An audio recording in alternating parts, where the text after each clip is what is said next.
Assalamualaikum warahmatullahi wabarakatuh.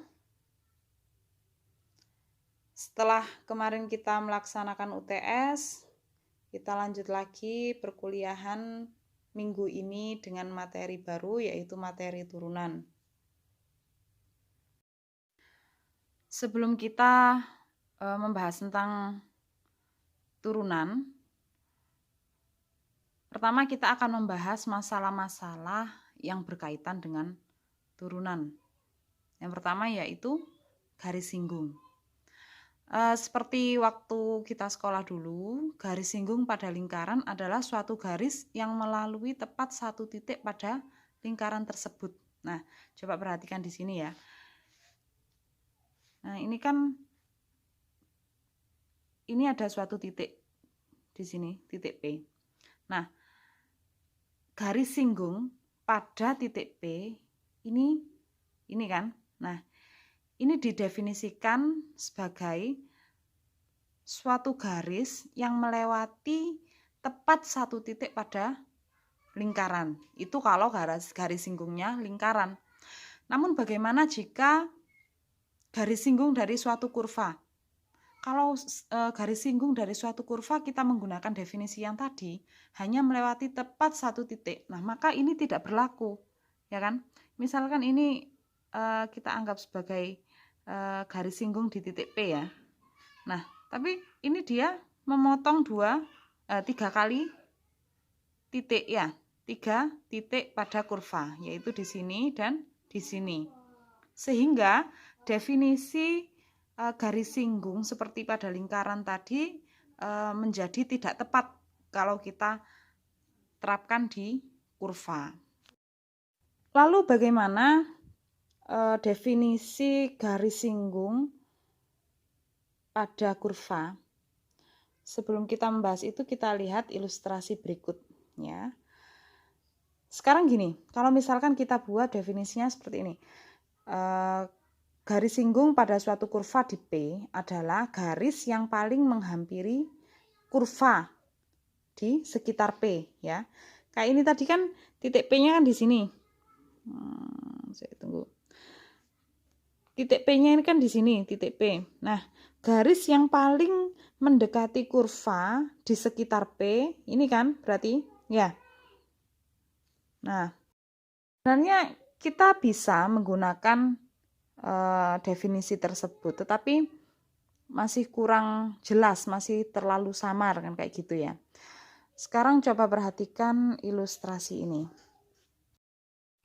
Misalkan saya punya kurva nih, seperti ini misalkan ya. Kita punya kurva ini, kemudian di sini ada titik P. Setelah itu kita punya satu titik lagi, misalkan Q ya. Q ini suatu titik yang berdekatan dengan P ya.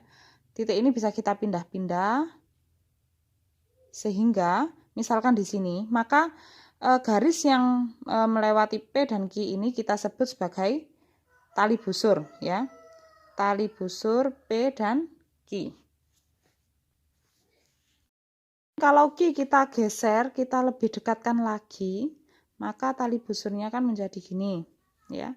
Kita dekatkan lagi menjadi seperti ini ya, seterusnya sampai tambah dekat kan kayak gitu ya. Nah, semakin dekat P dan Q, ini akan semakin menghampiri garis singgungnya ya kan. Kalau kita anggap garis singgungnya misalkan ini di titik P ya kan. Semakin Q ini mendekat ke P, maka tali busurnya akan semakin mendekat menjadi garis singgung. Dalam hal ini, garis singgung di P adalah posisi batasnya ya dari tali busur jika Q ini bergerak mendekati P. Sekarang coba perhatikan kurva ini, kurva berikut ini ya, kurva ini. Misalkan kurva ini adalah grafik dari persamaan Y sama dengan Fx ya, persamaannya Y sama dengan Fx. Kemudian di sini ada titik P. Koordinat titik P ini ada di C ya, koordinat X-nya ada di C. X-nya sama dengan C kan? Maka koordinat Y-nya adalah FC, ya kan? FC kita masukkan ke sini kan. Y-nya sama dengan FC. Kemudian di dekatnya ada suatu titik. Titik ini Q, ya. Titik Q ini ada di dekat P.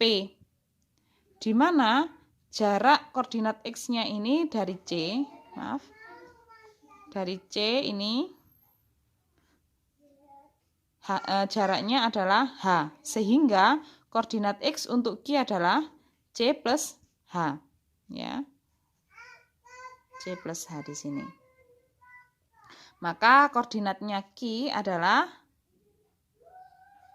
di sini C plus H.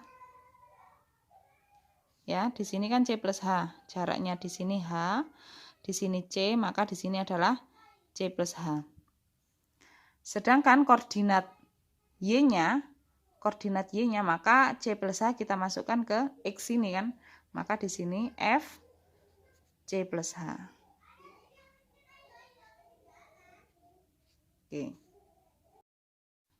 Oke, jadi diketahui ya bahwa koordinatnya titik P adalah C, FC ini ya, koordinat titik P, sedangkan koordinat titik Q adalah C plus H, F C plus H ya. Kemudian dari P dan Q ini bisa ditarik suatu garis atau kita sebutnya garis tali busur ya. Tali busur ini memiliki kemiringan. Berapa kemiringannya? Sama dengan waktu kita sekolah, kemiringan dari suatu garis itu perbandingan dari selisih Y dan selisih X ya. Perbandingan dari selisih Y per selisih X. Dalam hal ini coba diperhatikan, misalkan koordinat Y untuk Q ini kan FC plus H. Sedangkan koordinat untuk titik P ini adalah FC, ya kan? FC. Maka selisih dari FC plus H dan FC ini adalah FC plus H dikurangi FC. Ya. Tadi kan kemiringan garis itu merupakan perbandingan dari selisih Y dan selisih X. Sekarang berapa selisih X? Selisih X coba perhatikan di sini. Ini C plus H, koordinat Y-nya koordinat X untuk Q ini adalah C plus H. Sedangkan koordinat untuk P ya, koordinat X untuk P adalah C. Maka C plus H dikurangi C adalah H ya, berarti ini dibagi H ya. Seperti itu. Jadi kemiringan garis atau kita tulis M ya. Ini sama dengan delta Y per delta X kan. Nah, delta Y di sini adalah FC plus H dikurangi FC. Kemudian delta X-nya adalah H, kayak gitu ya. Nah, ini kita peroleh ya. Kemiringan dari tali busur atau kita tuliskan M sekan. M sekannya adalah FC plus H dikurangi FC per H. Sama seperti yang kita dapatkan tadi. Kemudian untuk mendapatkan garis singgung dari kurva di sekitar P, maka kita buat agar Q sangat dekat dengan P. Sangat-sangat dekat kepada P. Sehingga kita bisa mengatakan hanya ini mendekati 0. Ya. Coba kita perhatikan lagi kurva tadi. Coba perhatikan kurva ini, kurva yang warna biru itu ya. Anggap bahwa merah itu garis singgung di titik P. Maka misalkan Q-nya ini di sini ya, Q-nya yang ini, maka tali busurnya kan yang ini, hijau ini ya. Ya. Semakin Q mendekati P, P-nya di sini, semakin Q mendekati P, misalkan Q-nya di sini, ya. Maka kan tali busurnya ini, ya. Kalau misalkan Q-nya di sini, maka tali busurnya di sini. Kalau di sini maka di sini. Semakin Q mendekati P, ya, mendekati P ke sini, maka tali busurnya akan semakin mendekati garis singgungnya, seperti itu, ya. Sehingga di sini coba perhatikan untuk mendapatkan garis singgung dari kurva di sekitar titik P, maka kita buat agar Q semakin dekat dan sangat dekat dengan P, sehingga kita bisa mengatakan hanya mendekati 0, kayak gitu, ya. Jadi Q-nya ini kita semakin dekatkan, sehingga tali busurnya itu juga mendekati garis singgung kemiringannya itu, ya. Sehingga dari sini garis singgung di titik P, di sini ya, kemiringan dari tan ini tangan ya, garis tangan ini adalah garis singgung. Kemiringan dari M tan ini adalah limit M sekan untuk H mendekati 0, ya. Sama seperti ini tadi, jadi kita buat hanya mendekati 0. Ya, untuk membuat garis singgungnya itu kita buat hanya mendekati 0. Dari mana itu? Dari M sekan. Dari M sekan ini kan. Dari M sekan ini. Dari M sekan ini. Ini kita buat hanya mendekati 0, ya. Sehingga di sini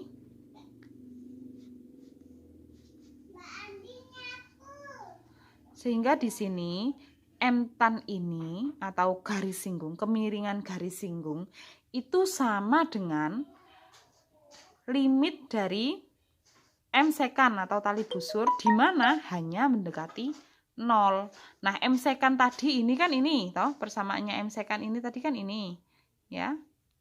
Nah, ini limitnya H mendekati 0. Jadi ini ya, ini adalah garis singgungnya.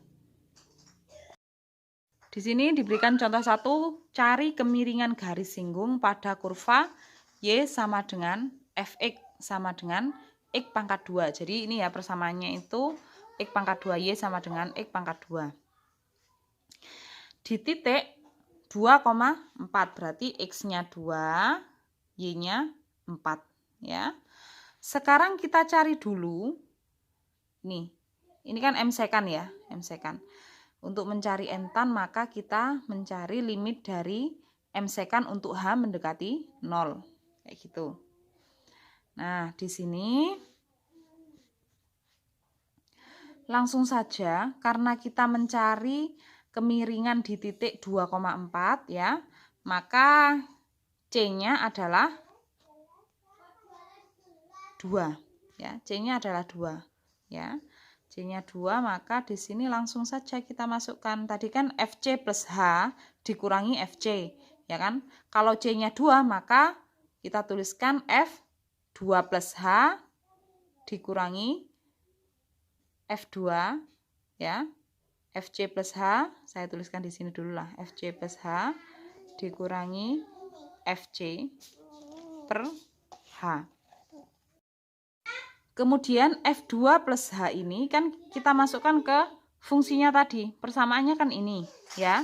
Maka F2 plus H ini sama dengan F2 plus H. Ini X-nya ini kita ganti 2 plus H. Jadi di sini kita ganti 2 plus H. 2 plus H dipangkatkan 2. Nah, di sini. Ya.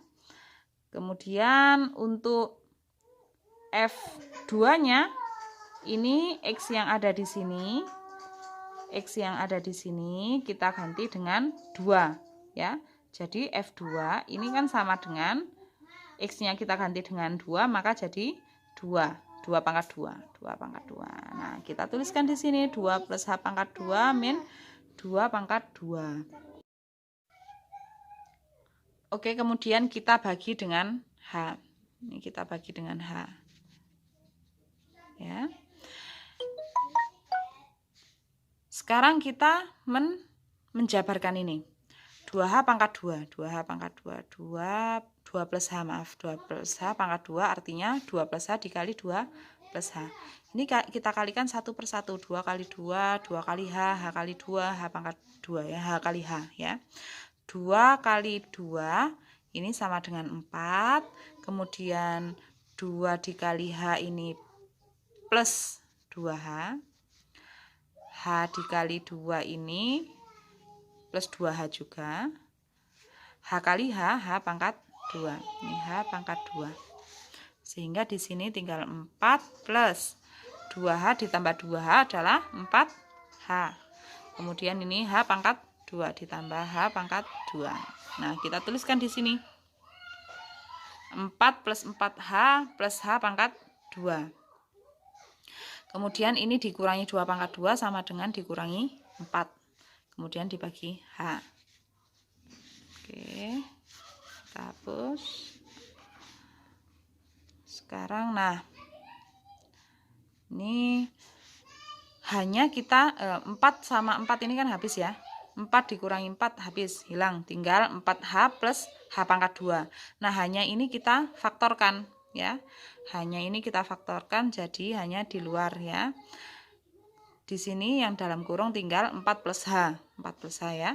Nah, karena ini sama-sama ada H, kita potong ya, tinggal limit H menuju 0.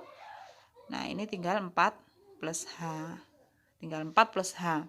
Kemudian hanya kita substitusikan ke 0 ya, jadi hanya 0.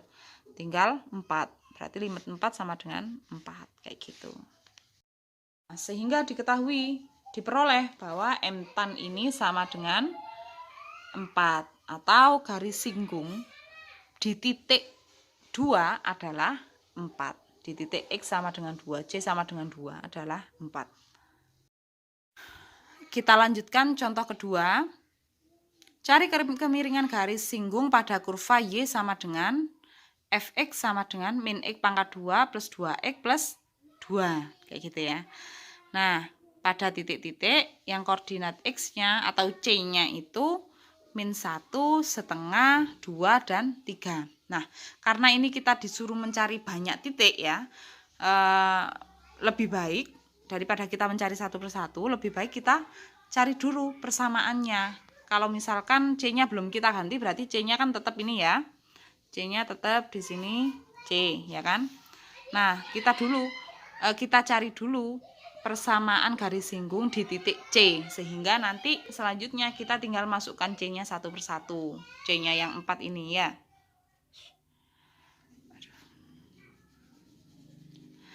Nah, kemudian langsung saja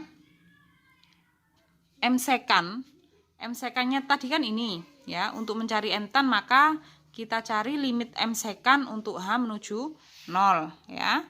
Langsung saja FC plus H, C plus H-nya ini kita langsung masukkan ke ini, ke persamaan ini tadi ya. Sebentar, tunggu. Nah, ini.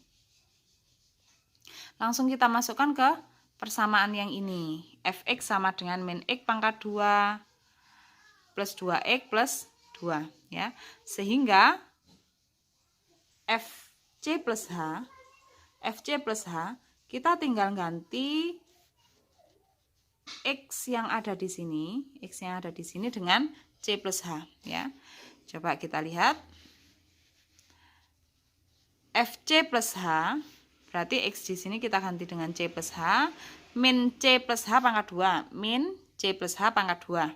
Kemudian 2X berarti 2 kali C plus H ya. Kemudian ditambah dengan 2 langsung karena nggak ada X-nya langsung. Kemudian dikurangi FC. Dikurangi FC kan? Dikurangi FC. Ini X yang di sini kita ganti C semua. Berarti min C pangkat 2 ya, ini. Kemudian 2C ditambah 2. Oke ya. Nah, kemudian kita jabarkan min C plus H pangkat 2. Caranya sama dengan tadi ya. Ini langsung saja. Caranya sama dengan tadi, dijabarkan satu persatu ya.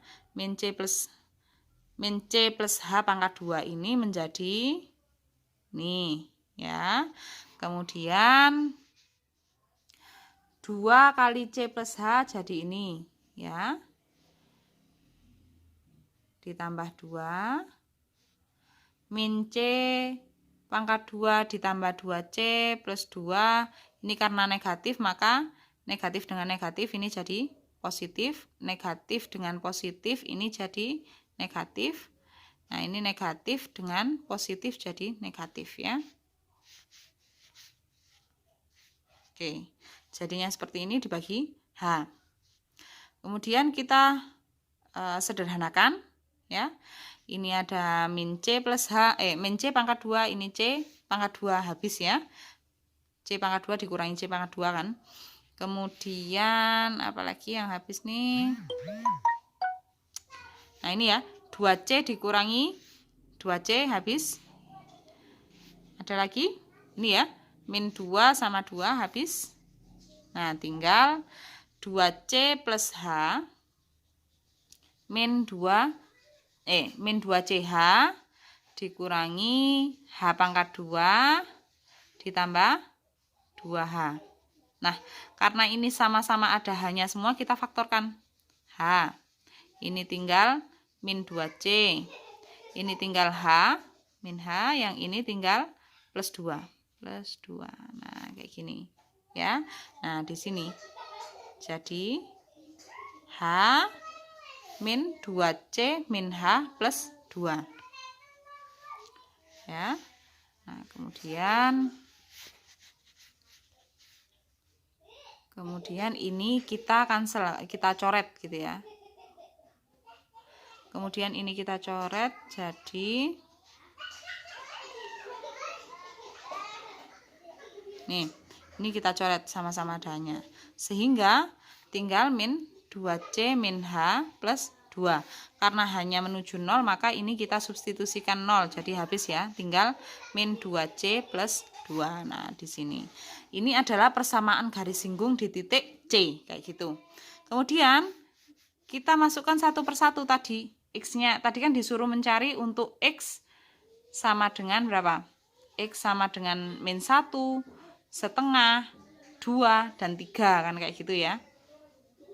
Nah, ini kita substitusikan satu persatu ke sini.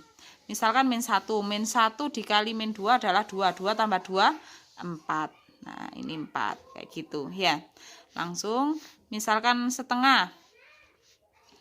X-nya sama dengan setengah, maka min 2 dikali setengah adalah min 1 ditambah 2 adalah 1 di sini. Kayak gitu ya. Seterusnya sampai 3 ini sama dengan min 4. Maka kemiringan pada titik-titik tersebut masing-masing, kalau X-nya min 1 maka kemiringannya 4. Kalau X-nya setengah maka kemiringannya 1. Kalau 2 maka kemiringannya min 2. Dan kalau 3 kemiringannya min 4. Seperti itu. Nah, di sini bisa kita lihat ya. Kemiringan-kemiringannya pada kurva. Kalau X-nya min 1, di sini kan X-nya min 1, maka kemiringan garisnya adalah ini. Ya. Kemiringan garisnya adalah 4. Kalau setengah, berarti kan di sini toh, ya. Maka kemiringan garisnya adalah 1. Kalau 2, maka kemiringan garisnya di sini kan, kemiringan garisnya adalah min 2. Dan kalau 3, di sini kan 3, ya, di titik ini berarti maka kemiringannya adalah min 4. Set gini. Oke ya.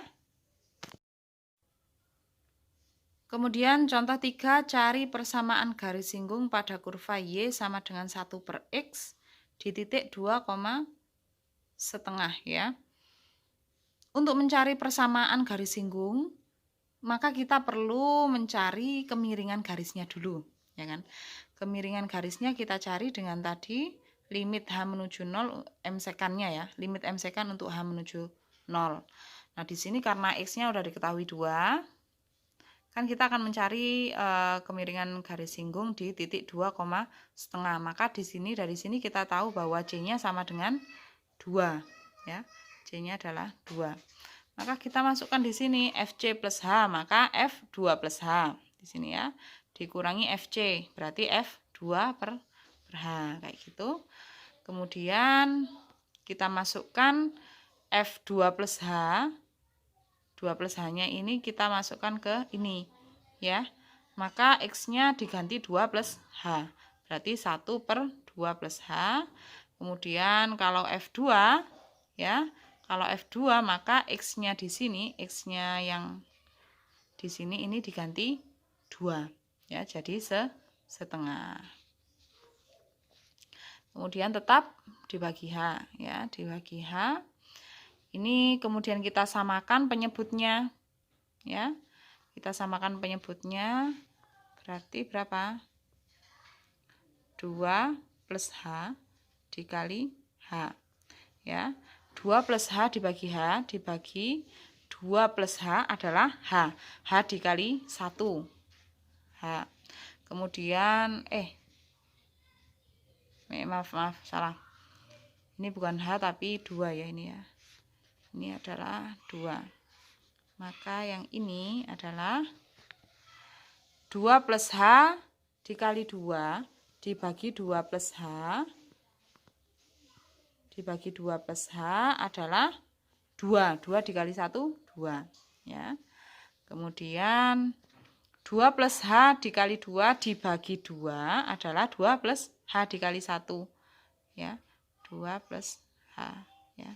Maka ini habis 2 dikurangi 2, kemudian tinggal min H. Nah, di sini min H ya. Min H. Nah, ini kok tiba-tiba ada H lagi? Ini hanya yang ini. Hanya yang pertama tadi ya. 2 kali 2 plus H dikali H ya. Nah, ini langsung kita coret H sama ini kita coret, tinggal min 1 per 2 kali 2 plus H. Nah, setelah ini hanya kita substitusikan 0, maka 2 plus H sama dengan 2, 2 dikali 2, 4 ya, tinggal min 1 per 4, min 1 per 4. Nah, coba kita lihat, nah ini ya, min 1 per 4. Sehingga diperoleh kemiringan garisnya adalah min 1 per 4. Sehingga persamaan garis singgung di titik 2, setengah. Ini kita langsung aja substitusikan X, Y-nya, Y0-nya setengah, X0-nya 2. Ini bentuk yang kita kenal waktu dulu, SMP dulu ya, sekolah dulu ya. Y min Y0 sama dengan M dikali X min X0. Ini persamaan garis singgung toh. Nah, ini kita substitusikan, Y0-nya sama dengan setengah, X0-nya sama dengan 2, dan M-nya atau kemiringannya adalah min 1/4. Coba kita masukkan. Oke, kita masukkan di sini. Maka Y dikurangi Y0-nya adalah setengah, dikali M min 1/4, dikali X dikurangi X0-nya adalah 2. Nah, kayak gini. Kayak gini ya. Oke. Kalau ini kita sederhanakan, maka min 1/4 kita pindah ke kiri menjadi dikali min 4. Maka di sini min 1/4-nya kita pindah ke kiri menjadi ini ya. Kemudian sederhananya jadi ini, min 4Y plus 4 sama dengan X ya. Jadi ini salah, ini salah hitung. Yang benar adalah ini. Selanjutnya kita akan membahas masalah kedua terkait dengan turunan, yaitu kecepatan sesaat. Apa sih yang kita pahami tentang kecepatan sesaat? Oke, coba misalkan ada contohnya, kita mengendarai sebuah mobil dari kota A ke kota B ya, dimana jarak dari kota A dan kota B itu adalah berapa? 80 km misalkan. Nah, kita menempuh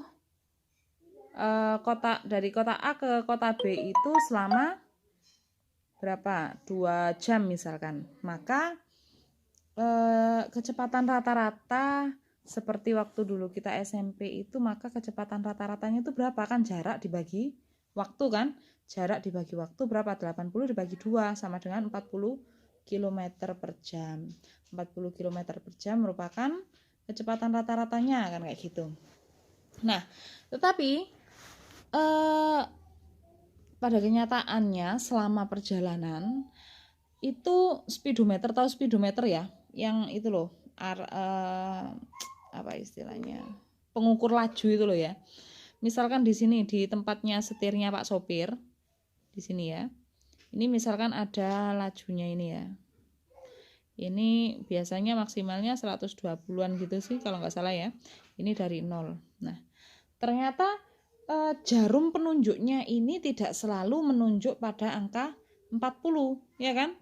Waktu berangkat, pertama berangkat dari 0 toh, menunjukkan 0, kemudian lanjut 5, 10, seterusnya sampai di angka 40, dan saat sampai di angka 40 pun itu tidak selalu di angka 40. Bisa sampai 55, bisa turun ke 35, dan jarum penunjuknya ini kan pindah-pindah gitu ya. Nah, artinya apa? Artinya yang diukur oleh speedometer itu bukan kecepatan rata-rata kan kayak gitu ya. Tentunya bukan kecepatan rata-rata yang ditunjuk oleh pengukur laju atau speedometer tadi, jarum speedometer tadi, tetapi dia adalah kecepatan sesaat pada waktu tersebut kayak gitu. Sekarang kita coba lihat keterangan yang lebih jelas ya. Misalkan suatu benda P ya bergerak sepanjang garis koordinat. Garis koordinat ini garis panjang ini ya. Sehingga posisinya pada saat T adalah S sama dengan Ft. Jadi posisinya itu bergantung pada fungsi Ft, di mana T-nya adalah waktu kan kayak gitu. Nah, kemudian di sini misalkan C-nya itu, ini kan C-nya bergerak ya, dari C sampai ke C plus H, ya kan? Sehingga posisinya bergerak dari FC atau posisi saat C bergerak hingga posisi sampai C plus H atau FC plus H, ya kan? Ini C-nya, ketika C maka posisinya di sini. Ketika C plus H posisinya ada di sini. Nah, kalau kita mencari kecepatan rata-ratanya sama seperti tadi, maka selisih jarak dibagi selisih waktu, ya kan? Selisih jaraknya tadi berapa? Tadi kan jaraknya berarti dari FC, bergerak dari FC menuju FC plus H. Maka selisihnya adalah FC plus H dikurangi FC, kan kayak gitu ya.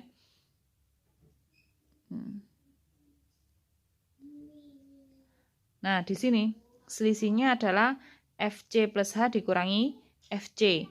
Sedangkan selisih waktunya adalah ini kan, dari C ke C plus H. Maka selisihnya adalah C plus H dikurangi C, yaitu H, ya kan? Nah, maka ini dibagi H. Nah, seperti ini. Nah, kalau kita perhatikan lagi, bentuk ini mirip juga dengan yang masalah yang baru kita sebutkan tadi, yaitu masalah kemiringan. Kemudian jika H dibuat sekecil mungkin sehingga mendekati 0, artinya waktunya berdekatan, sangat berdekatan, maka kita akan dapatkan kecepatan sesaat V saat di C, saat waktu C kayak gitu ya. Nah, kalau tadi ini kan ini adalah kecepatan rata-rata ya. Tetapi kalau hanya atau waktunya sangat berdekatan ya, sehingga hanya itu mendekati 0, maka kita dapatkan bahwa untuk limit hanya menuju 0 ini dia adalah kecepatan sesaat waktu di C, seperti itu ya.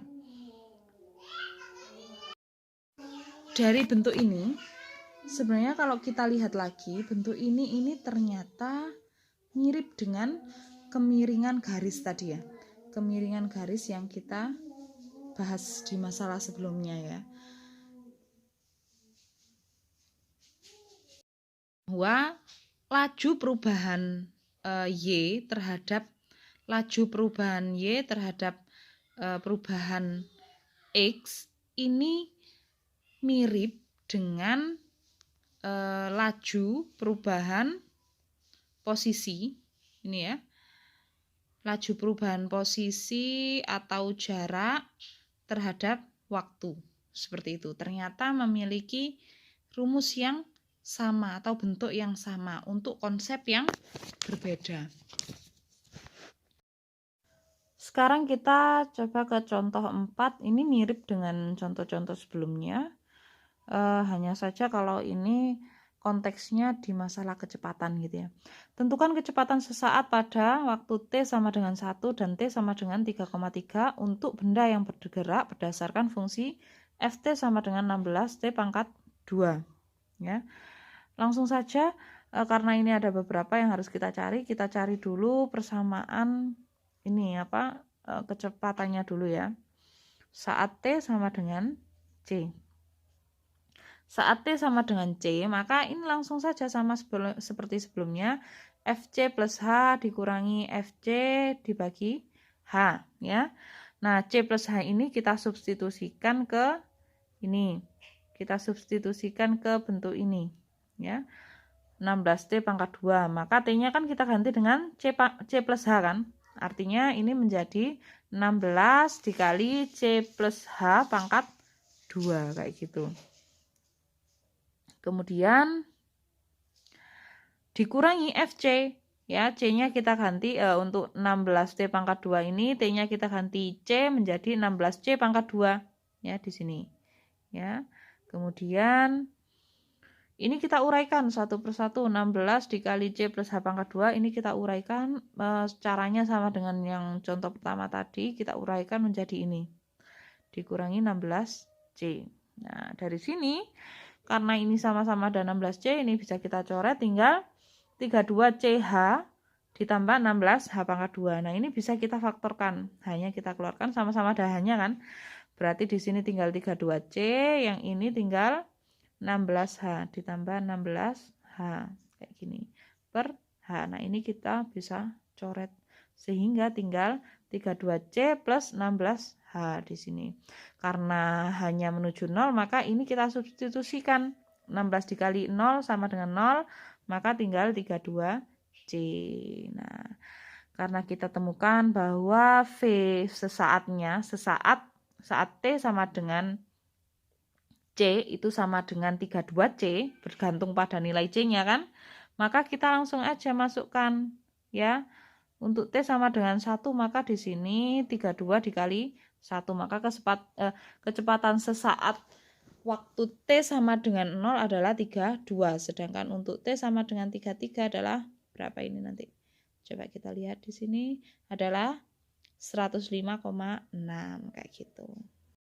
Kemudian ini contoh terakhir, contoh 5, berapa lama waktu yang diperlukan benda pada contoh yang sebelumnya ya, contoh 4, untuk mencapai kecepatan sebesar 112 meter per detik. Jadi kecepatannya udah diketahui. Nah itu ternyata waktunya berapa? Tadi kan udah diketahui bahwa persamaannya itu 32C kan kayak gitu ya. Untuk kecepatannya itu sama dengan 32 dikali C, di mana C-nya bergantung pada waktunya kan kayak gitu ya. 32C sama dengan 112 ya kan. Berarti C-nya berapa? 112 dibagi 32 yaitu 3,5 detik. Jadi selama 3,5 detik bendanya itu kecepatannya menjadi 112 kayak gitu. Sekian untuk video pengantar turunan. Ini masih pengantar ya, pendahuluan sebelum kita masuk materi turunan sebenarnya kayak gitu ya. Silakan ditonton terus video selanjutnya setelahnya ini. Oke. Assalamualaikum warahmatullahi wabarakatuh.